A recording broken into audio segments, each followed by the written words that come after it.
السلام علیکم ورحمۃ اللہ وبرکاتہ۔ ناظرین کرام، آج کی اس ویڈیو میں پیش ہے روز جمعہ کے مسنون و مستحب اعمال، یعنی جمعہ کے دن کون کون سے کام کرنا سنت ہے اور اس دن کون سی سورت کی تلاوت افضل ہے۔ جمعہ کے دن درج ذیل امور مسنون و مستحب ہیں۔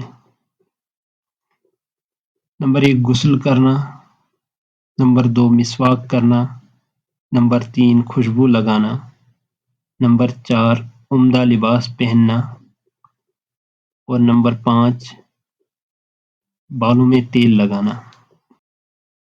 نمبر 6 نماز فجر میں امام کا سورہ سجدہ اور سورہ دہر تلاوت کرنا۔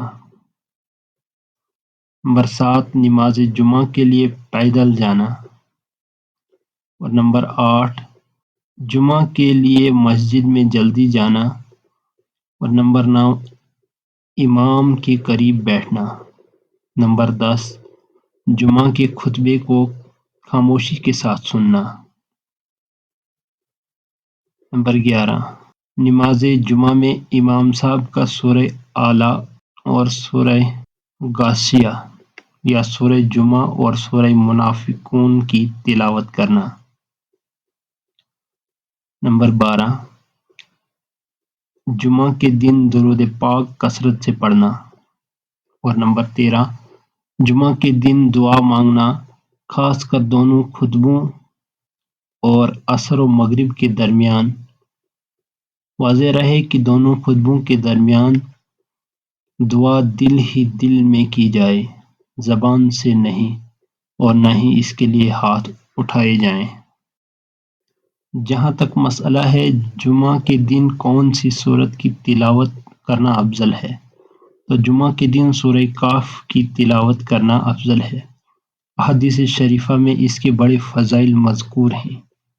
نبی پاک صلی اللہ علیہ وسلم نے فرمایا کہ جو شخص جمعہ کے روز سورہ کہف پڑھے وہ اگلے 8 دن تک ہر فتنہ سے محفوظ رہے گا، حتیٰ کہ اگر دجال نکل آئے تو اس کے فتنے سے بھی محفوظ رہے گا۔ بہت بہت شکریہ ناظرین کرام، ویڈیو اچھی لگی ہو تو لائک کر دیجیے گا اور چینل کو سبسکرائب کر دیجیے گا۔